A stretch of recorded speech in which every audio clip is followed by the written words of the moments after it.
Seems to work, because I like to have a full screen when I'm typing the text and everything, and because it's yeah, just a bit easier.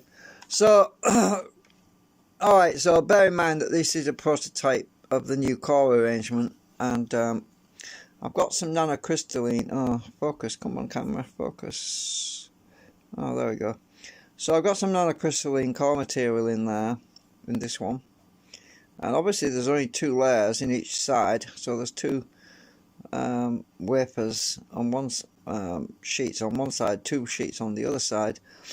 And yeah, it's not a lot of material, but the idea is just to test the basics of it. I've acetoned it, so it's a bit soft still. I'll put one in this other segment just to test fit.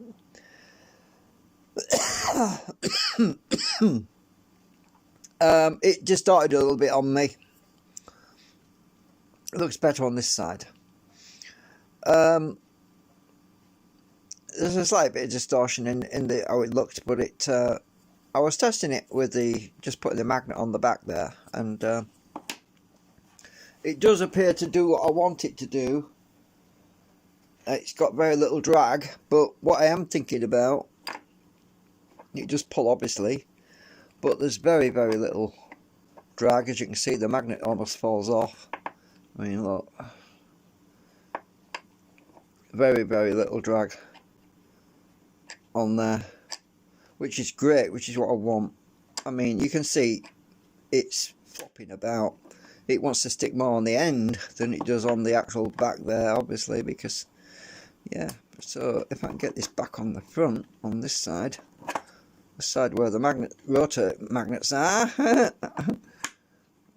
right, so very little drag.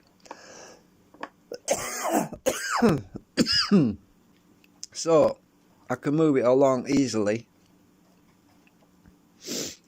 Obviously, the thing that we need to take into consideration is that the rotor has 6 segments, right? That's 6 of these, and in each one we've got one of these, so that comes to 12. So when you add that all up, it equates to a certain amount of 12 times the amount of drag that we have on this one. So that's what I'm trying to basically deal with. Obviously, the problem I had when I closed the gap on this is a previous segment. Obviously, this is not the one I'm using right now. The gap, I closed the gap on the between where the original segments were at this end and this. Oops! Ah, damn it! Man, see this? It really sticks hard to my. Get off! You know how strong these magnets are. I've shown you. I can't get it off my my file now. Oh, I can't get it off. Come on. Oh, yeah, just a minute. Hang on. I've got to put the phone down a minute. Right. So I maybe should use a plastic tool. Right. All right. Let's get the plastic tool. So I forgot where I was now. Yeah. So when I get all these in, we'll be able to do I should have a lot less drag. Now, the other thing I was thinking about doing is doubling them up, because at the moment I've only got one in each slot. Now I could, because of the width of the magnet, if you look at the width of the magnet, it's actually wide enough to drive 2 of these segments at the time.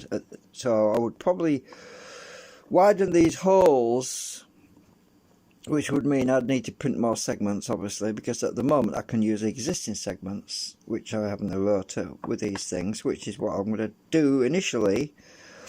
But if it's a good success and if I'm happy with the results, then I can print new segments that are twice as, with these slots twice as wide, so I can have 4 of these.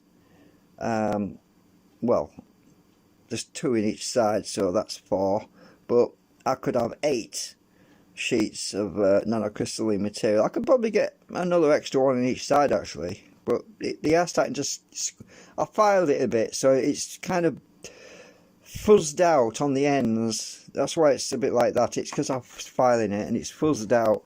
This one I haven't filed it so much. So come on, focus camera. It seems to do it when I move it around. So this one hasn't fuzzed out so much because what's wrong with this camera? Stupid phone. Right. So you can see that one's not fuzzed out because I haven't filed it. But you can see the layout. And the good thing is I was able to use my existing jig,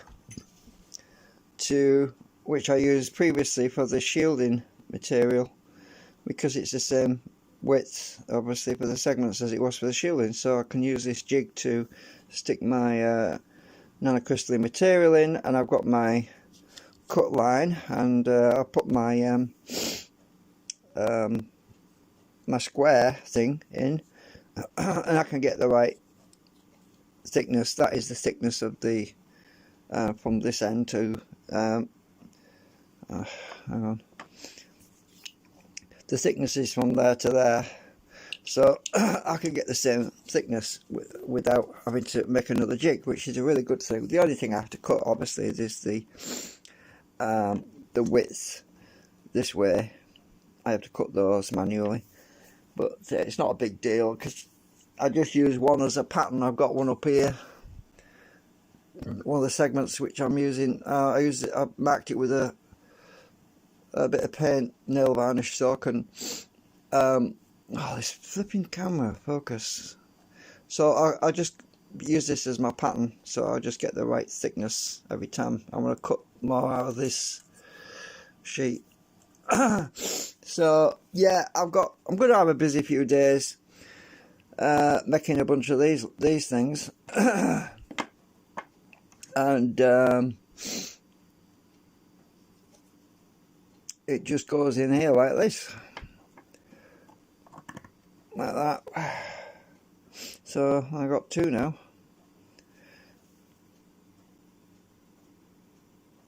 Yeah, so we'll see how that goes. Do I get deflection on my... Oh, it's pulling out at the moment. I have to reverse my magnets because they're on the wrong way around. But there's very little drag on this. So do I get deflection? Yeah, we can see deflection coming through. It's not very strong, but that's why I was thinking about doubling them up so I can get a bit more feel through. And yeah, we get some deflection. It's not as strong. I don't know if it's as strong as the ferrite, to be honest. I haven't compared it. I'd have to take one of the ferrite slugs out the other one to compare that.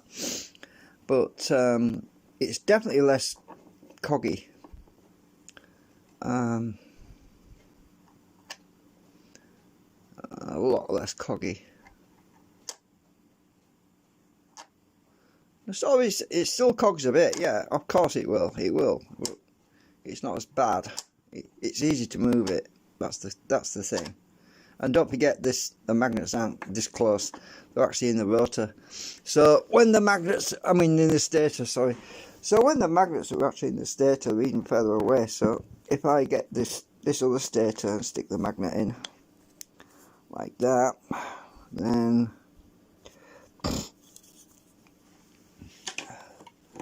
I've dropped my thingamajig now. We have even less drag because of the distance. Do we still get coupling? Let's find out. It's so little drag it won't even hold it there.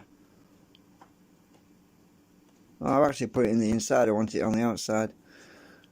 Hang on.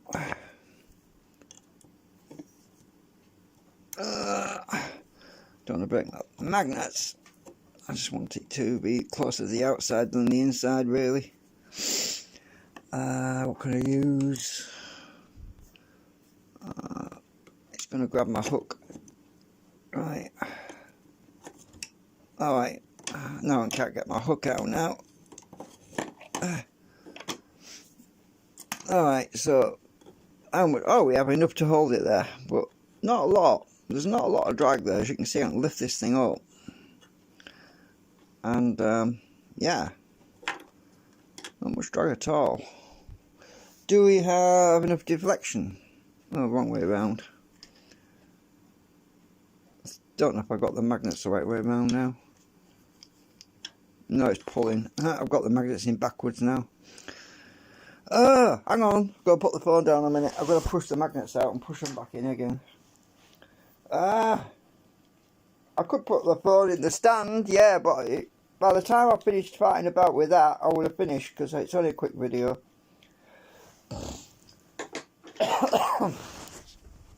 It's supposed to be a quick video.